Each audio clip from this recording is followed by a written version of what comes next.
The mountains of Kunar province did not welcome anyone.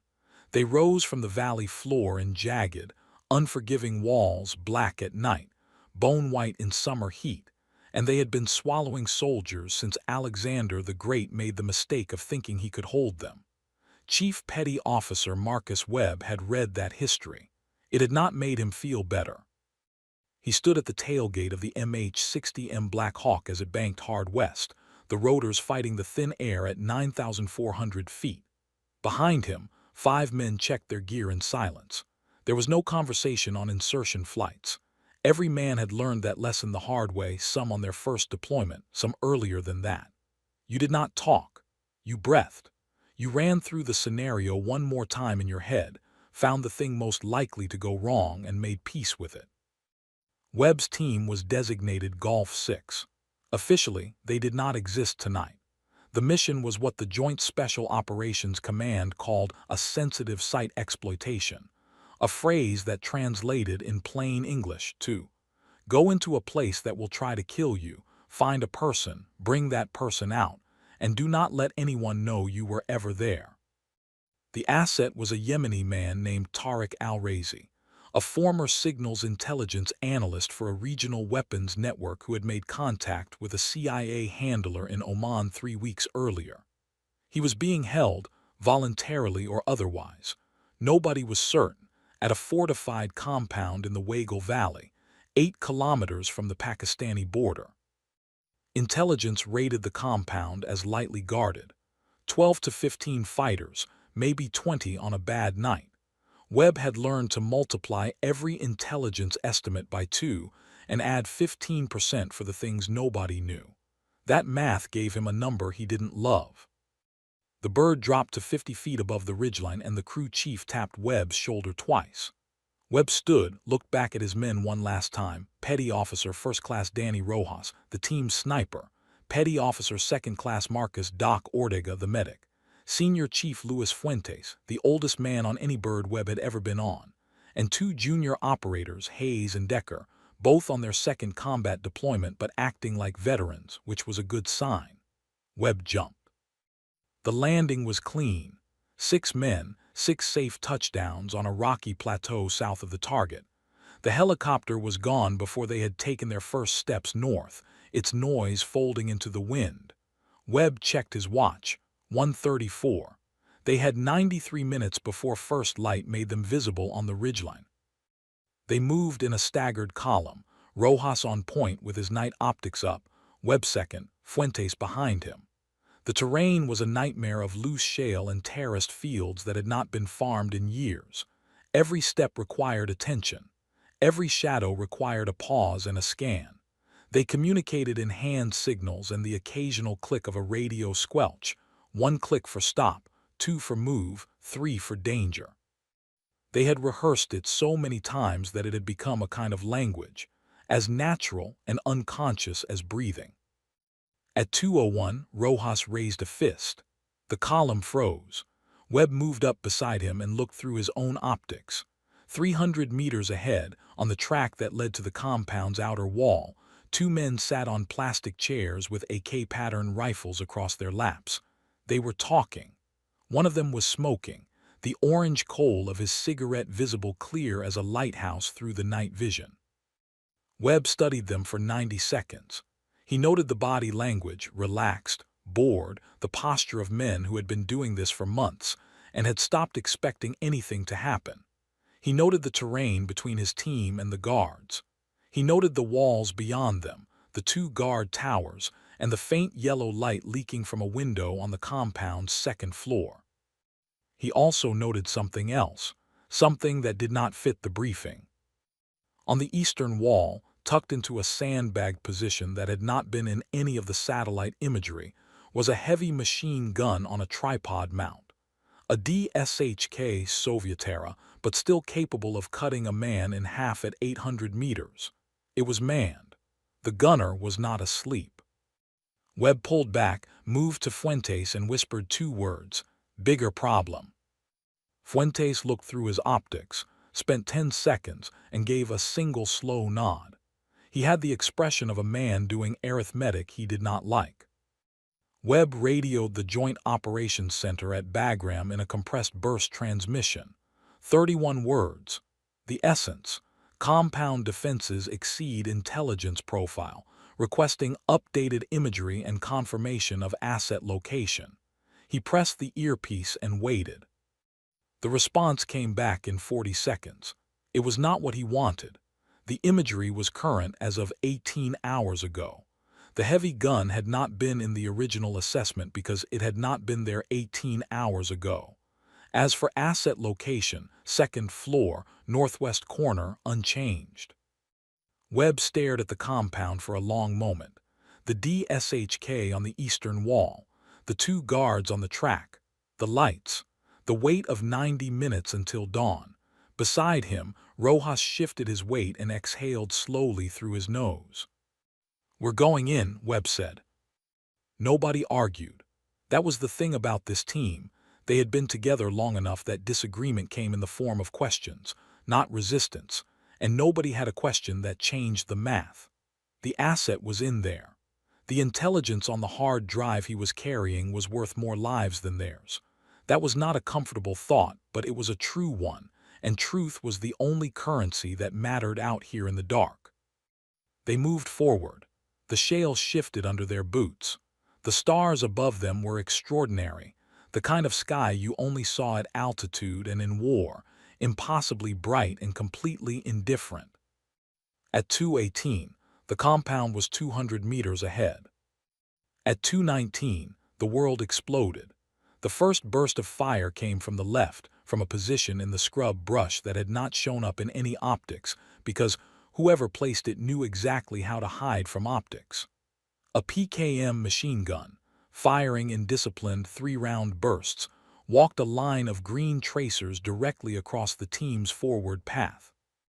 Webb hit the ground before the second burst, his body dropping on pure instinct, the sound of the weapon arriving a fraction of a second after the muzzle flash. Contact left. Rojas was already moving, rolling right, getting behind a boulder the size of a refrigerator, his suppressed HK-416 up and searching for a target. Contact right, Hayes from the rear of the column, which meant they were not being hit from one side. They were being hit from two sides simultaneously. That was not a patrol encountering movement. That was an ambush that had been waiting for them. Webb pressed himself behind a low stone terrace wall and did the fastest threat assessment of his career. Left, PKM at least one shooter, possibly two. Right, AK fire automatic, at least 3 weapons judging by the overlapping muzzle signatures.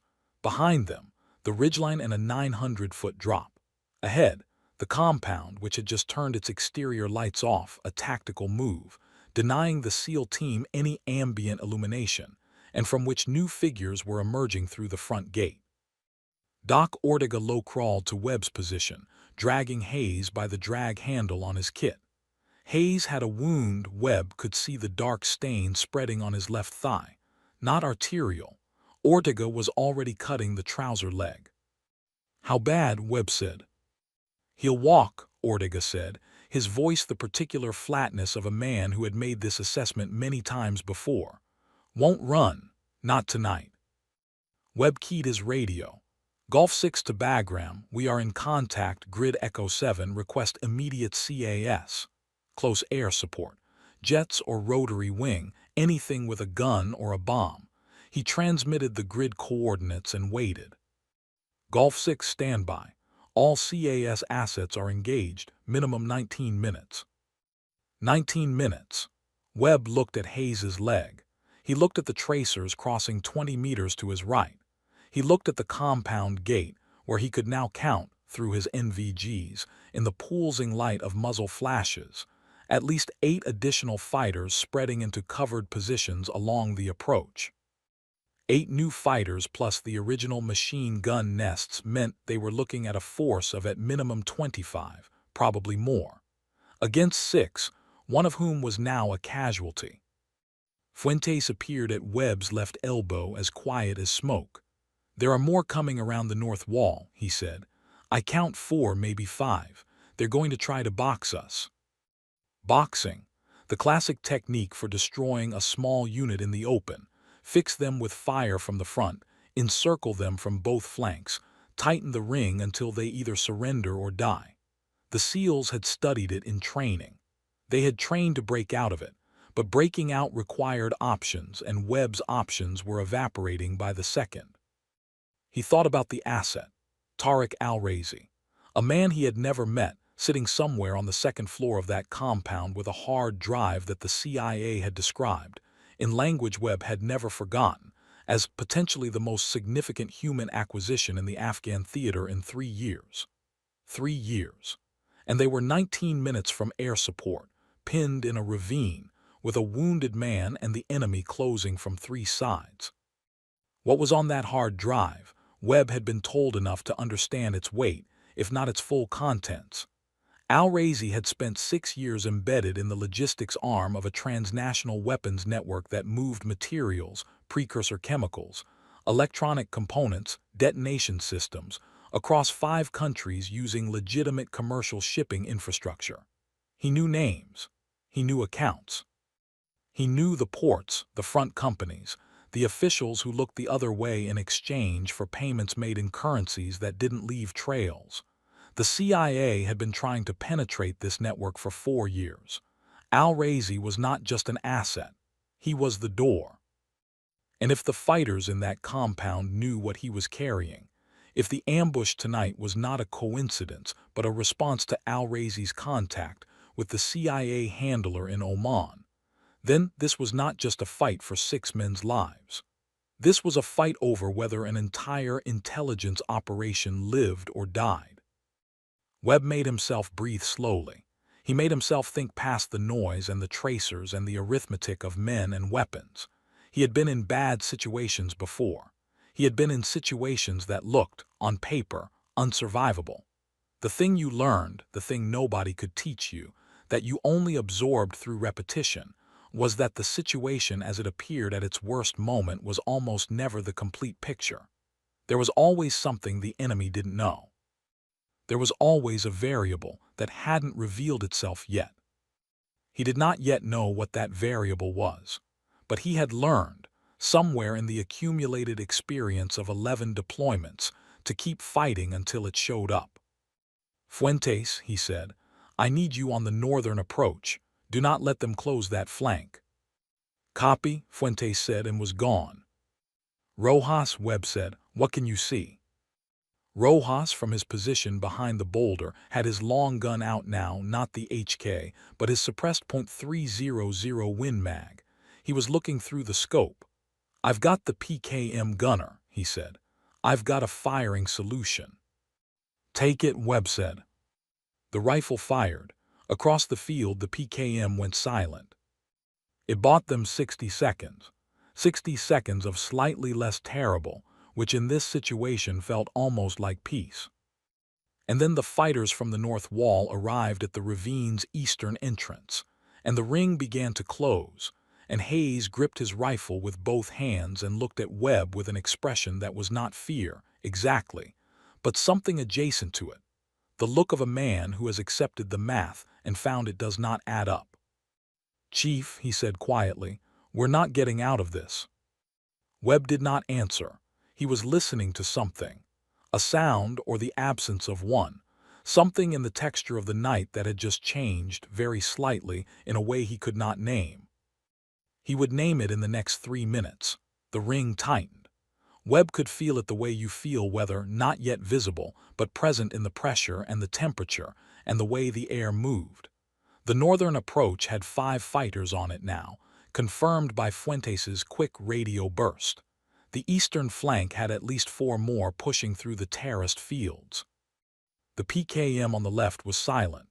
Rojas had seen to that. But 2 AK-wielding fighters had taken the gunner's position and were laying down suppressive fire from behind the same sandbags. 23 minutes since first contact. 19 minutes of requested air support had become, according to Bagram, reassessing timeline, which meant longer, which meant they were on their own. Webb had reorganized his team into a 270-degree defense around the low terrace wall and the boulder cluster. Rojas was elevated on the boulder, using it as both cover and a firing platform. Fuentes was low, watching the northern approach through a gap in the wall. Ortega had Hayes' stabilized tourniquet on, morphine in, rifle back in his hands because a wounded SEAL was still a SEAL. Decker was on the eastern side of the position, trading fire with the fighters moving through the fields. The math was not good. They had collectively fired approximately 200 rounds. Each man carried 6 standard magazines plus a combat load, roughly 480 rounds per man at start. They were not close to dry, but they were burning ammunition faster than a static defense should, because the terrain did not give them clean angles and they were firing to suppress as much as to kill. Suppression burned ammunition. It was a tax on survival. Webb thought about breaking contact, the textbook response to encirclement. Break through the weakest point, create distance, reassemble on a rally point. But Hayes could not run. Carrying him meant 2 men down as fighters, not 1. And the southern approach, the way back to the exfil ridgeline, had not yet been probed, which meant it was either clear or it was being held deliberately in reserve as a kill zone. Enemies who planned an ambush this well did not leave an exit by accident. He looked north, Fuentes' position. The northern fighters were moving in short rushes, 3 to 5 men at a time, bounding forward, one element covering while another moved. It was disciplined, trained, not the chaotic aggression of fighters who relied on emotion. Someone had taught these men, and recently. Fuentes, Webb said into his radio, "Can you hold that flank?" A pause, 2 seconds that felt like 20. "For now," Fuentes said, "I need Decker." Webb looked east. The fighters in the terraced fields had slowed their approach. They were being cautious, which meant they were either waiting for the northern element to close first, or they had taken casualties from Decker's fire and were reassessing. Either way, moving Decker north was a gamble. Leave the eastern flank undermanned and it collapses. Don't reinforce the north and Fuentes gets overrun. Decker moved to Fuentes on my mark, Webb said. I'll cover east. He moved to Decker's position, pressing himself against the stone wall's eastern face. Through his NVGs, he could see 2 fighters prone in the field, one behind a shallow irrigation ditch, one behind a stone marker. Both were watching his position. Neither was moving. They were waiting. Webb fired twice. Controlled, aimed shots. The fighter behind the ditch did not move again. The one behind the stone marker pulled back. Webb tracked him until he disappeared into a shadow and then held his position, breathing, scanning.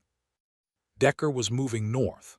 The eastern flank was Webb and his rifle, and whatever gods watched over men in ravines in eastern Afghanistan.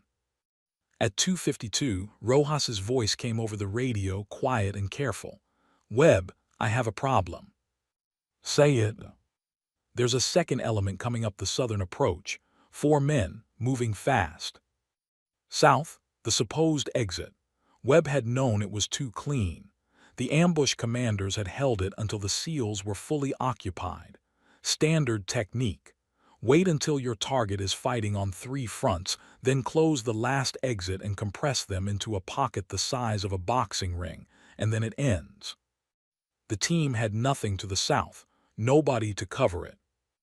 Webb did the calculation in 1 second. 1 second of pure clarity, the kind that came in the worst moments, not calm exactly but crystalline.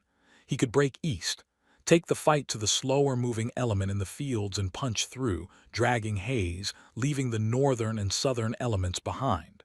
The odds of success were poor. The odds of getting Hayes out were very poor, but it was the only move left. He was about to give the order when Rojas said something that stopped him. "Webb, a pause. There's someone else on that ridge." Webb looked south through his optics. He saw the 4 fighters on the southern approach. He saw the terrain, the scrub, the shadows, the black shapes of rocks. And then he saw one of the 4 fighters fall down.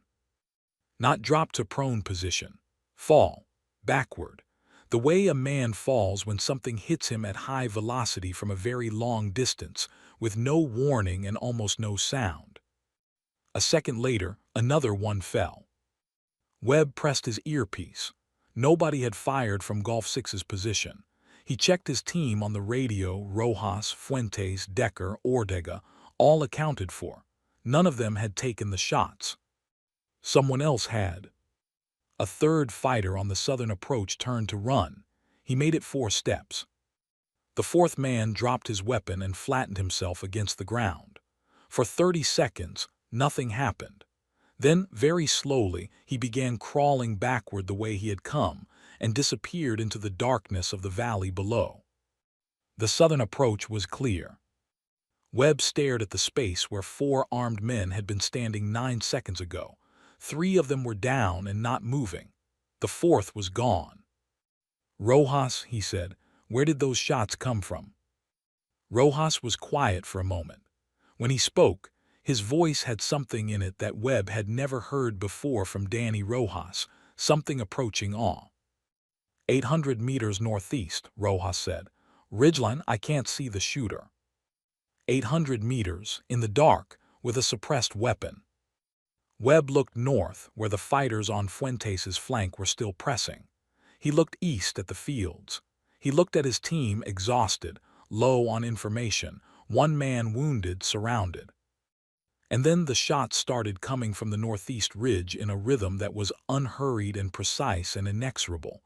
And the fighters on the northern approach began to fall, and Fuentes' radio clicked twice. The signal for "what the hell is happening?" And Webb did not have an answer. He had only one thought: whoever that was, they were on the right side. For now, in 12 years of service, Petty Officer First Class Danny Rojas had never said the words aloud. He had thought them.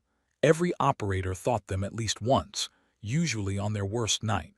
But there was an unspoken rule that they stayed inside, behind the jaw, because saying them made them real in a way that silence prevented.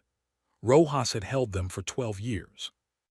He said them at 3:01 hours, crouched behind his boulder on the rim of a ravine in eastern Afghanistan, with a wounded teammate 20 feet to his left and enemies on 3 sides, and 19 minutes of promised air support stretching into something that had stopped being 19 minutes 40 minutes ago.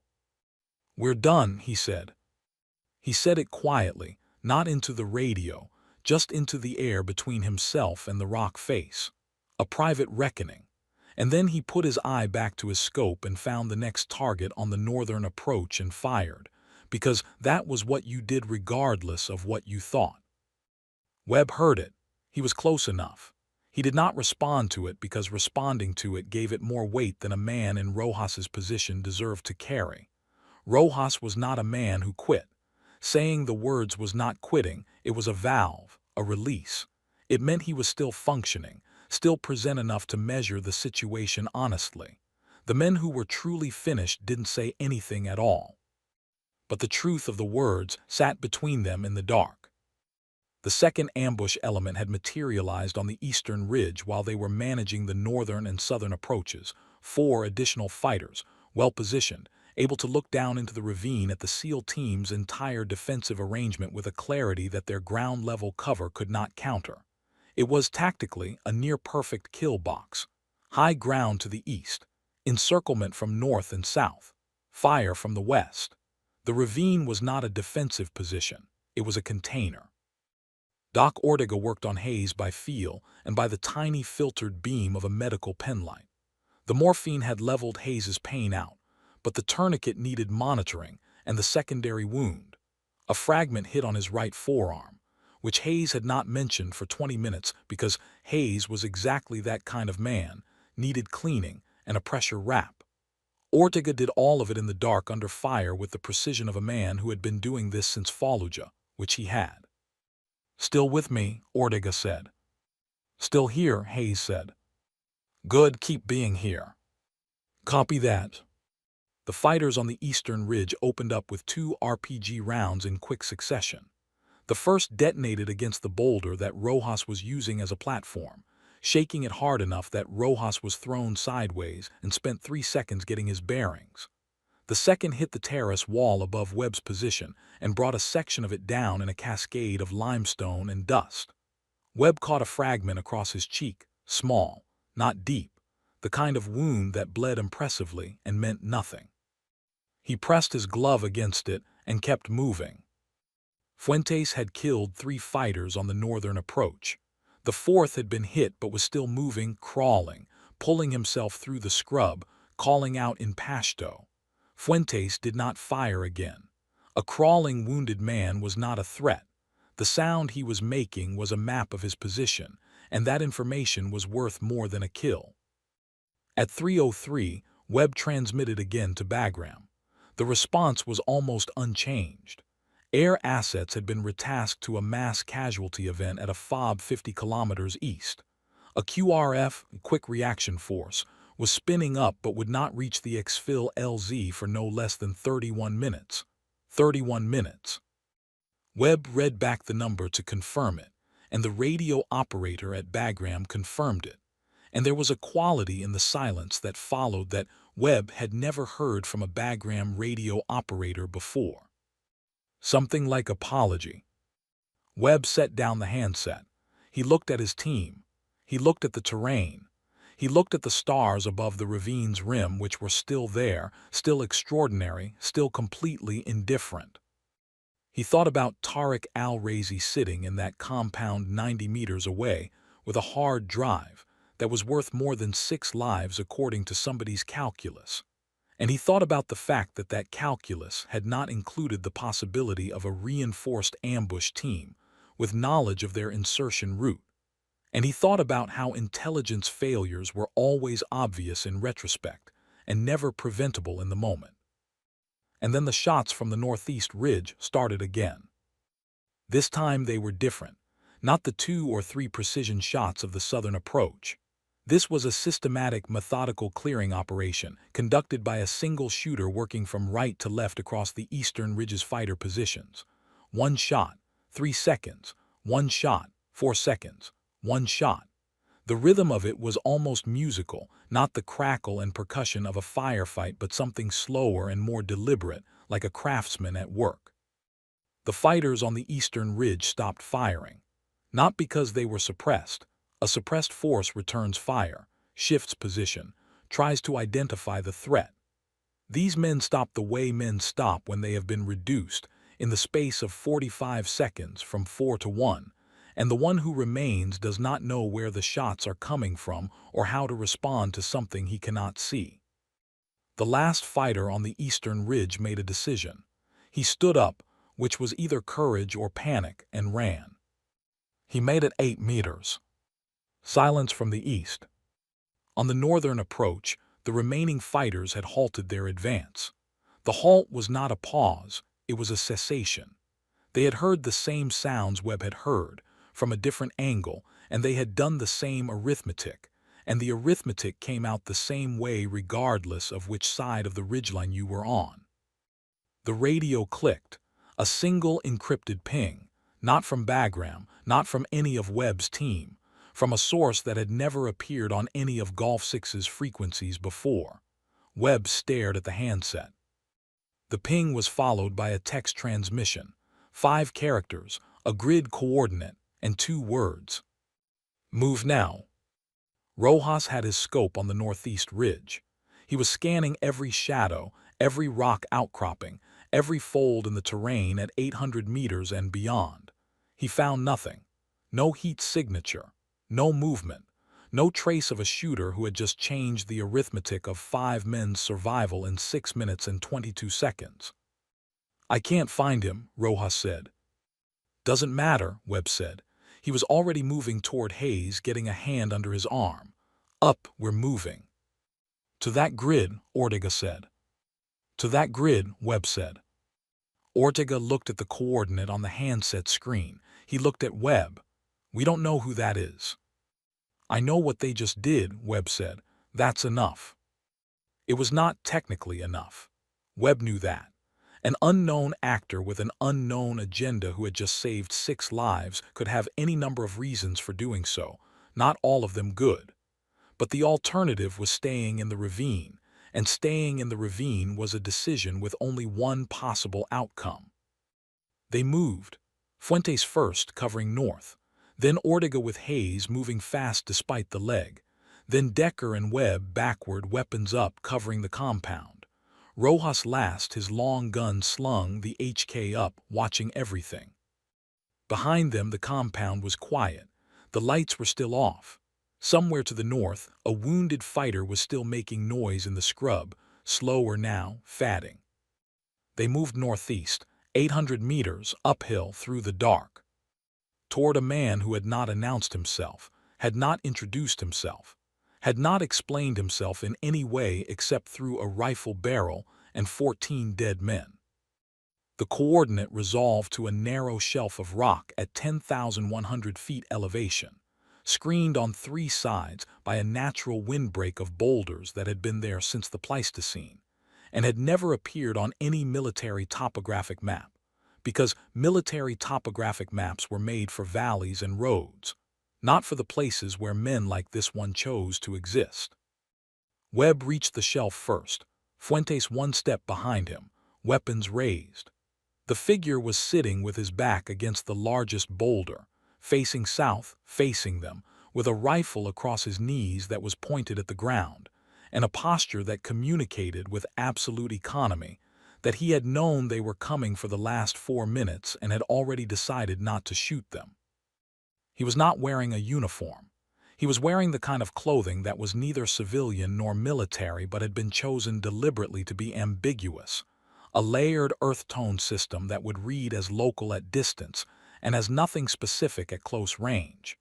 His face was weathered past the point where age was easily readable, could have been 40, could have been 55. His beard was growth, not cultivation.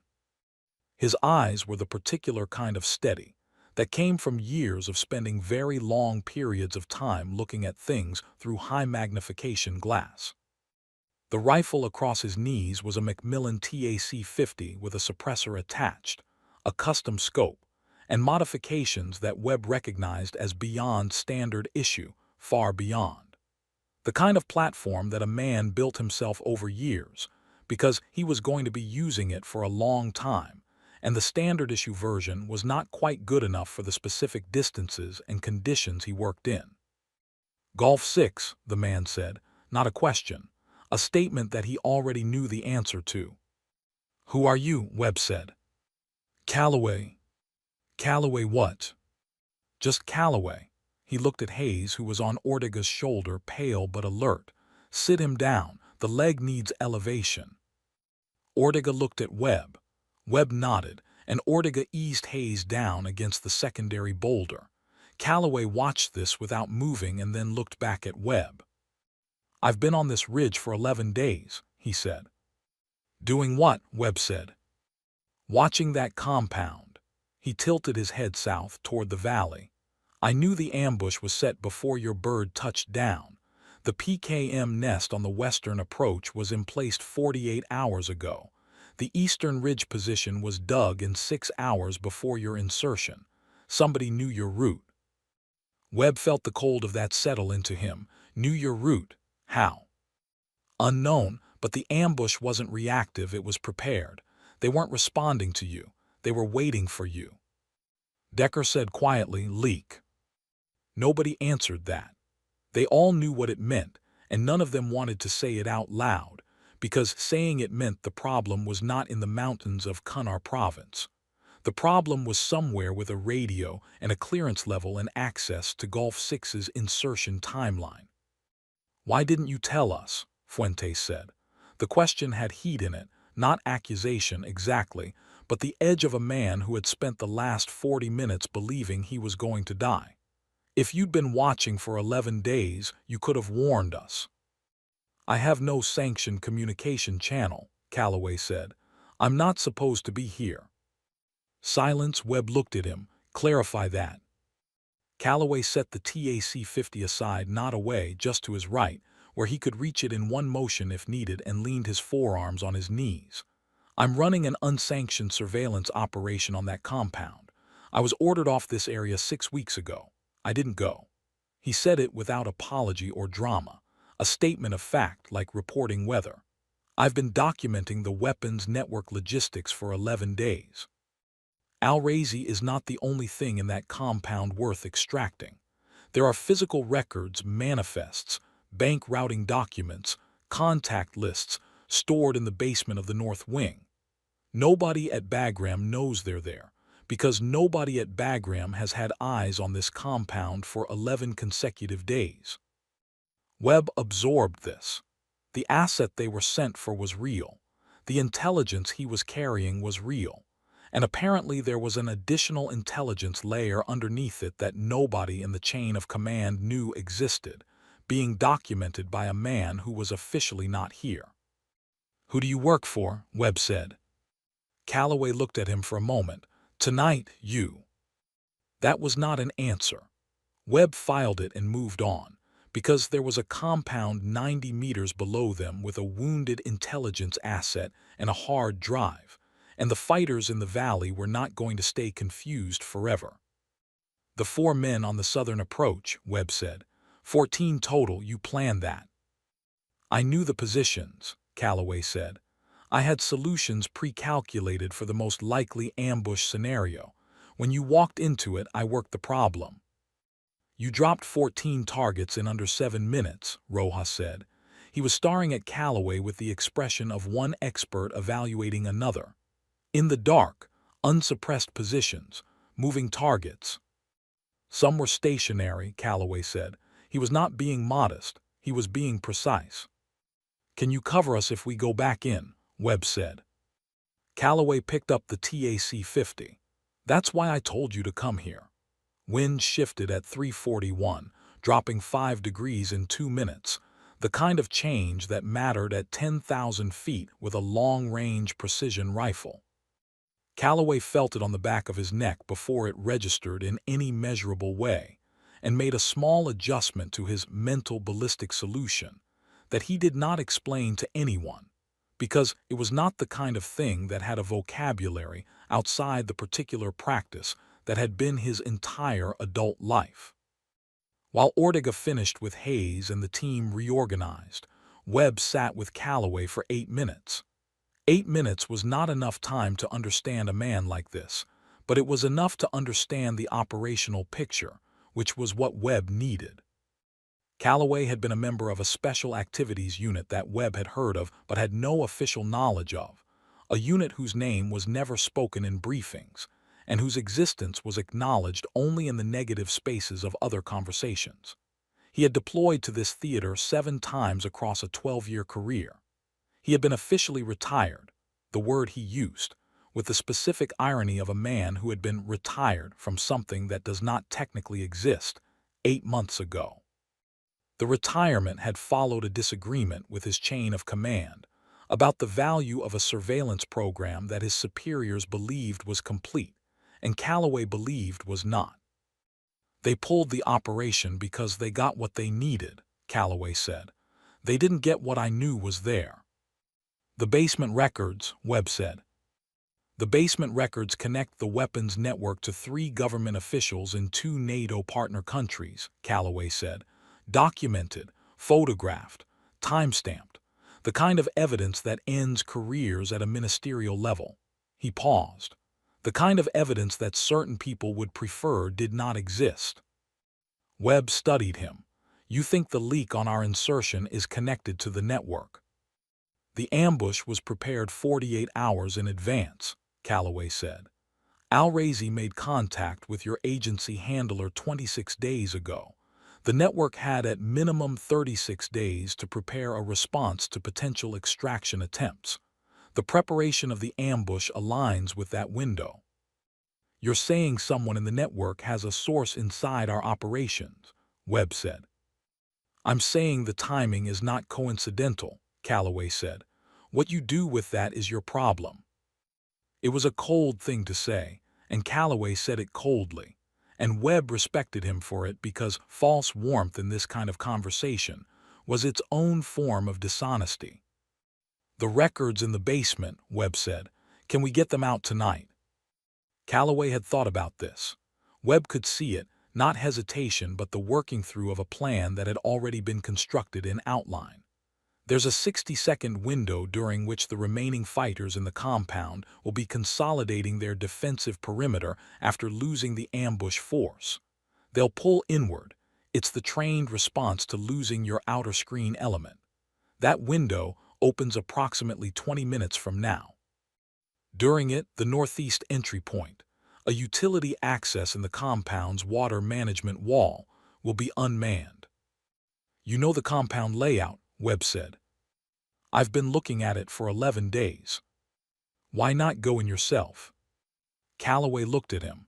Because then nobody covers your exit. Webb looked at his team.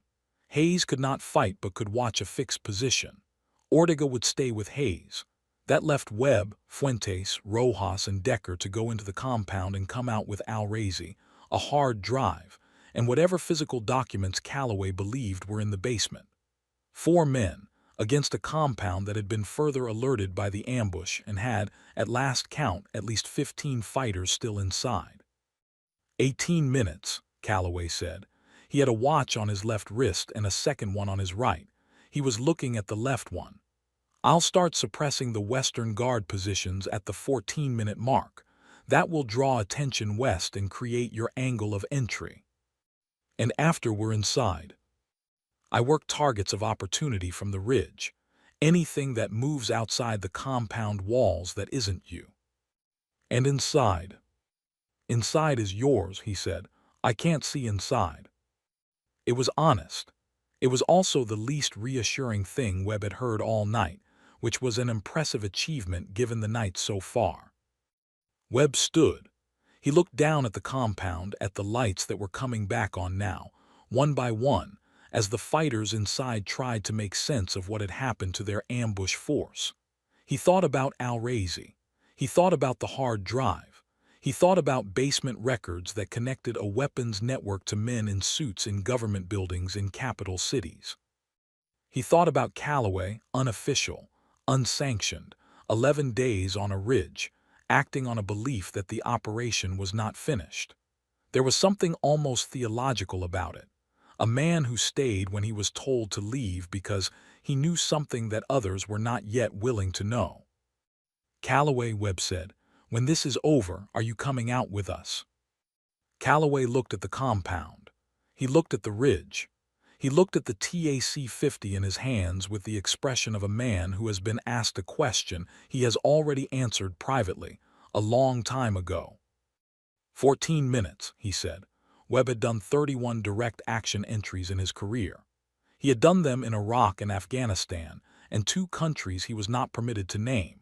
He had done them in daylight and dark, in winter and desert heat, against defended and undefended targets.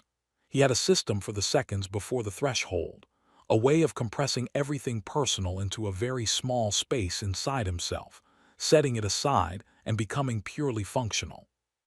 A machine made of training and muscle memory, and the accumulated logic of 11 deployments. He crossed the threshold at 4:04. The utility access that Calloway had described was exactly where he said it would be, a low wooden door in the compound's water management wall, secured with a padlock that Decker removed in 4 seconds with a bolt cutter from his kit. They stacked on either side, and Webb went in first with Rojas behind him, and the interior of the compound opened up around them in the green monochrome of their NVGs. 2 fighters in the inner courtyard, both looking west, toward the direction where Calloway at 400 had put 2 precision rounds into the Western Guard tower, exactly as promised. Both fighters were moving toward the tower, weapons up, backs to the utility door. Webb and Rojas took them simultaneously. No shots, close range, controlled, the way training made possible when training was thorough enough. Both fighters were down before either registered the presence of anyone behind them. Decker and Fuentes were through the door. The courtyard was clear. Webb pointed north and they moved.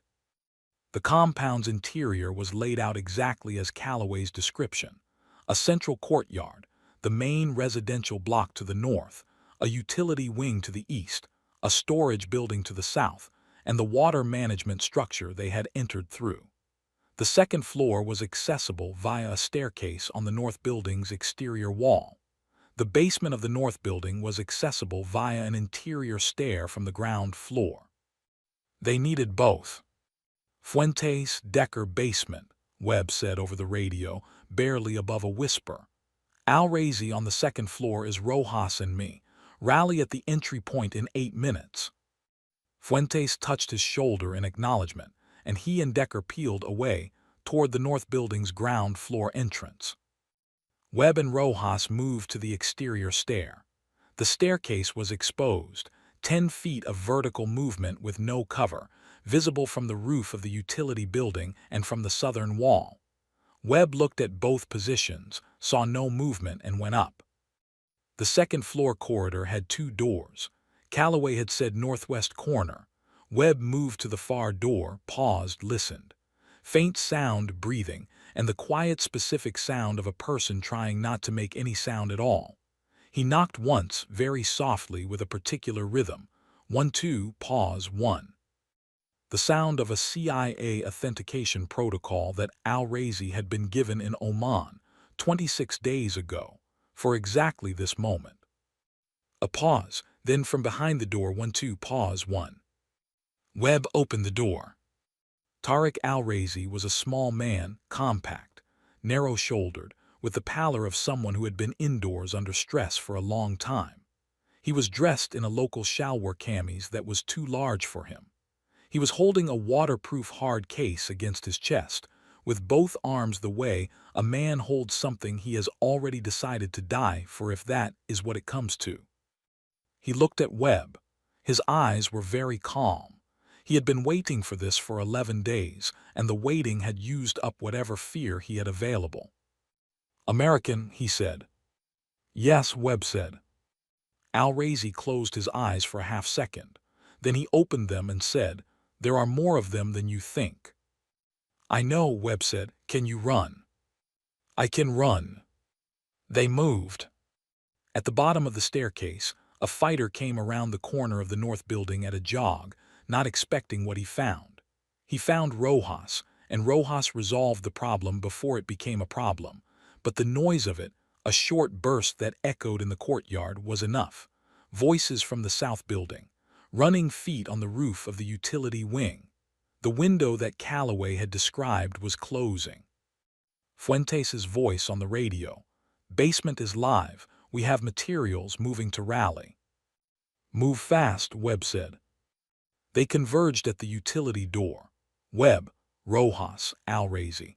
Then Fuentes and Decker 20 seconds later, with Decker carrying a waterproof document bag that he had acquired from a floor safe in the basement that had not been locked, which told you something about how confident the compound's occupants had been in their perimeter security before tonight. Through the utility door, north along the wall, back toward the ridgeline. They were 40 meters clear of the compound when the first fighters came through the main gate behind them. 6 men, moving fast, and one of them with a flashlight that cut the dark like a blade and swept across the terraced fields. The flashlight found Hayes's position first, which was unfortunate, and for 2 seconds Webb thought the night was going to end there. Then, from the northeast ridge, a shot. The flashlight went out.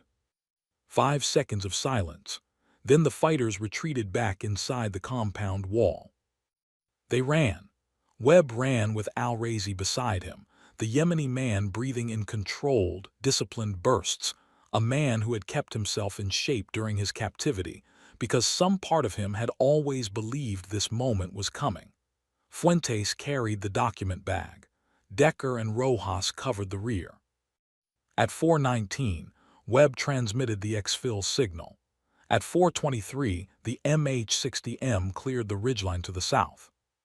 The LZ was an exposed saddle between 2 peaks, no cover, no concealment, the helicopter visible for miles in every direction for the 40 seconds it would take to load.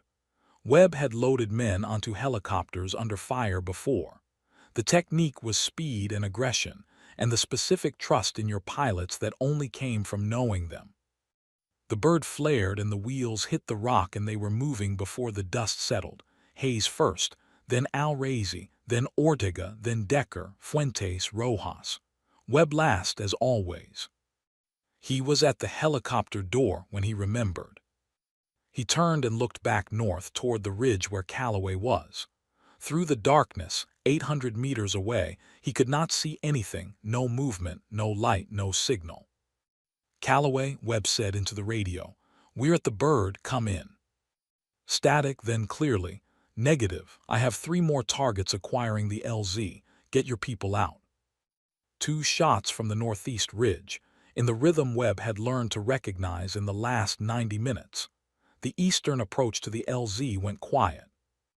"Calloway," Webb said, "come to the LZ." "I'll find my own way down," Calloway said. "Go."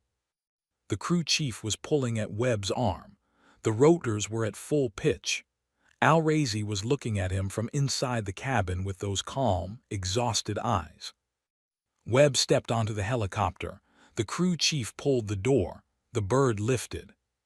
Through the window, as they gained altitude and banked south, Webb looked back at the northeast ridge one last time. He could not see anything at all.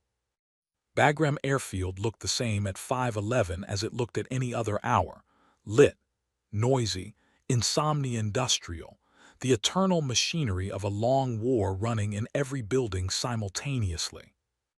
The MH-60M touched down on the medical pad, and the team was met by a trauma team for Hayes, a debrief element for Al Razy, and a man in civilian clothes whose name Webb was never told but whose bearing communicated, with the precision of a high-rank military man who had learned to dress as a civilian, that he was not someone Webb was going to argue with. The civilian took Al Razy and the hard case immediately, with a single look at Webb that contained both gratitude and a warning about the natural expiration of gratitude. Webb carried the document bag himself. When the civilian reached for it, Webb looked at him and said, "I need to know what's in it first." The civilian looked at the bag. He looked at Webb. He made a calculation. "Conference room B," he said, 20 minutes. The document bag contained 47 pages of handwritten shipping manifests, 12 pages of bank routing documentation with account numbers and transfer amounts, and a contact list with 23 names, 7 of which Webb did not recognize, and 5 of which he recognized immediately as officials in the governments of 2 NATO partner states. The documentation was comprehensive, cross-referenced, and time-stamped across 18 months of transactions. It was the kind of evidence that a prosecutor builds a decade-long career around. It was the kind of evidence that certain conversations in certain buildings in Washington and Brussels had been quietly hopping would never surface. Webb photographed every page with his personal encrypted device before handing the bag to the civilian. He did not announce that he had done this. It was not the kind of thing you announced.